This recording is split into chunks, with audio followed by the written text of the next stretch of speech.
Rick Arden. Good evening. It's the shock exit that no one predicted. And he doesn't have the energy or drive to continue. Jeff Parry begins our coverage.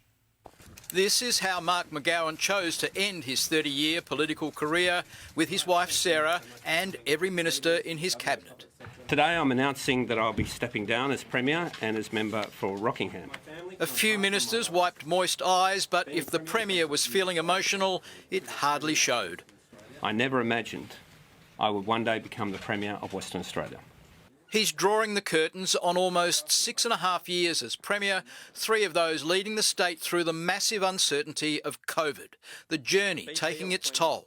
The truth is I'm tired, extremely tired. In fact, I'm exhausted. The role of political leadership doesn't stop. It's relentless. It comes with huge responsibility that is all-consuming each and every day. And then this admission. I'm not naturally a combative person. I don't think I'm naturally a combative person. I'm not naturally confrontational. But every day I have to engage in argument and debate and confrontation in one way or another. And I'm kind of tired of it. The Premier's decision was known only to a handful of family and confidants. His cabinet colleagues were only told of the announcement just before the press conference. Better to stop the chances of the news leaking out. One of the people Mr McGowan took into his confidence was his former Chief of Staff, Guy Houston. My view of Mark is that he was the Premier for the times. When he was elected in 2017, the state needed someone to steer Western Australia out of the financial crisis that it had, and he was able to do that. When the pandemic came along, there was no better person to lead the state than Mark McGowan. Mr McGowan's departure is the best news the Liberal National Opposition has had in a long time. We weren't the best of mates, but we certainly were cordial with each other. Mr McGowan says he'll take a break, then be in the hunt for a job. Do you have your eyes on maybe the corporate world, an ambassadorship, maybe Sunrise presenter? Replacing Koshy. How would I go replacing Koshy? He'll be gone by the end of the week. There's no announcement on who WA's 31st Premier will be. That will be up to the party to decide over the next few days. The likely frontrunners, Deputy Premier Roger Cook, Transport Minister Rita Saffioti and Health Minister Amber Jade Sanderson. Jeff Parry, 7 News. Mark McGowan has spent 30 years in public life, 6.5 of them as Premier after landslide victories. His exit is a rarity. Very few leaders can choose their time. It's been one hell of a ride for a boy from New South Wales who loaded up his life into a Toyota Corolla and headed across the Nullarbor, never expecting the career he achieved. Jessica Page reports. He became a constant during the most uncertain of times. WA set alarms for Mark McGowan's pandemic press conferences, often bearing bad news. They won't be permitted to come into WA. Sometimes good. It was a decision that saved scores, if not hundreds of lives. Always combative. You can still enjoy New Year's Eve. But you can't dance. No dancing for obvious reasons. And occasionally going off script. There's nothing wrong with... There's nothing wrong with going for a run. There's nothing wrong with going for a run and having a kebab. As Australia made up new rules to contain the unknown, the Premier says he's not a fighter by nature, but politics demands it, making enemies and friends. He's a legend. He's a legend, and he'll be warmly remembered over the decades as one of our greatest premiers ever. He was born and raised in regional New South Wales, a Navy man when he moved to WA, serving as a legal officer at HMAS Stirling until he became a local councillor in 1994. In 1996, he entered state parliament as the member for Rockingham, winning a by-election the week before his wedding. Mentored by Kim Beazley, promoted by Jeff Gallop, but later later considered the most liberal Labor Premier. Mark McGowan stood strong. I'm surprised. I'm very sorry to see Mark go. In opposition, he was the last man standing after Ben Wyatt launched his leadership bid too early. Once rivals, they became partners.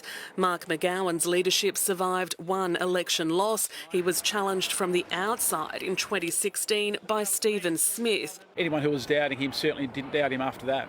And a year later, Mark McGowan was sworn in as WA's 30th Premier, achieving a Labor landslide in 2021.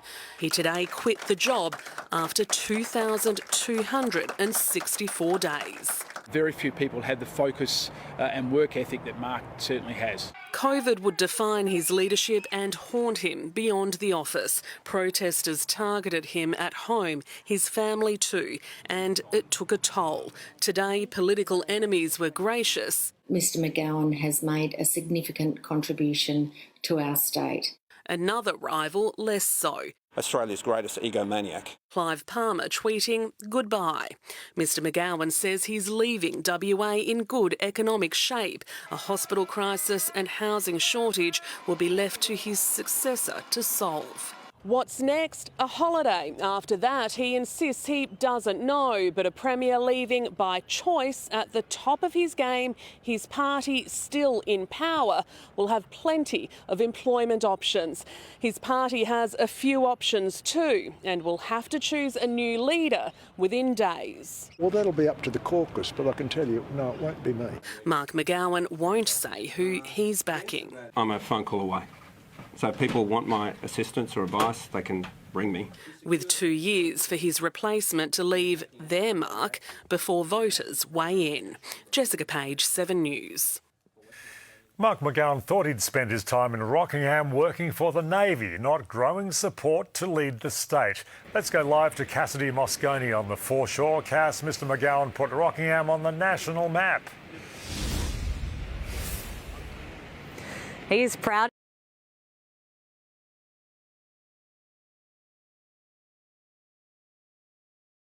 This region, and he even gave Rockingham a specific call out in his speech today, thanking the people he served and who voted for him. He claimed that Labor landslide victory here 2 years ago, bringing the halls of power out of the city to the suburbs. There will now be a by-election, and that could happen within a few weeks once the official election notices are issued. No word yet on who will stand for Labor. McGowan defended his home turf after fighting for a rail line here. He'd often catch the train line to listen to workers doing the same thing. People here tell me they respect him and will miss the state's top politician being in their corner. I think he overdid himself. I think he was Treasurer and Premier a little bit over the top. I think the role needs to be divided now. It's a pretty tough job, so understandable. Disappointed? Yeah, very disappointed. Didn't see out the term. Yeah, so. Yeah. Did you quite enjoy him being our Premier? He did a very good job, and he kept us all safe, and sad to see him go. There's been speculation that the McGowans have been looking at property in both Cottesloe and Mount Lawley. That future will certainly be decided after his break. Rick.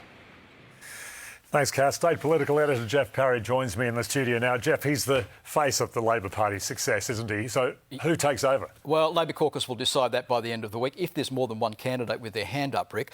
I feel a bit sorry for who gets the job. Mark McGowan casts a very long shadow over Labor, and whoever is his successor will never reach those dizzying heights of popularity that State Daddy did.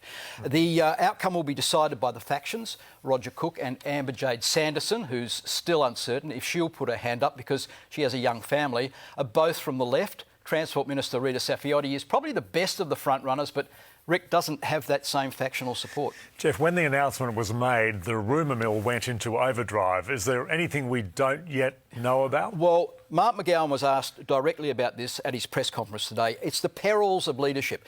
People, they love to spread nasty gossip and rumours. Mark McGowan was no exception. As far as I know, none of it is true. Jeff, thanks for the latest. An escaped bull has charged into a crowd at an outback rodeo in WA's top end. 3 people, including 2 young girls, were injured. Hundreds were line dancing in the bull ring when the animal ran towards them.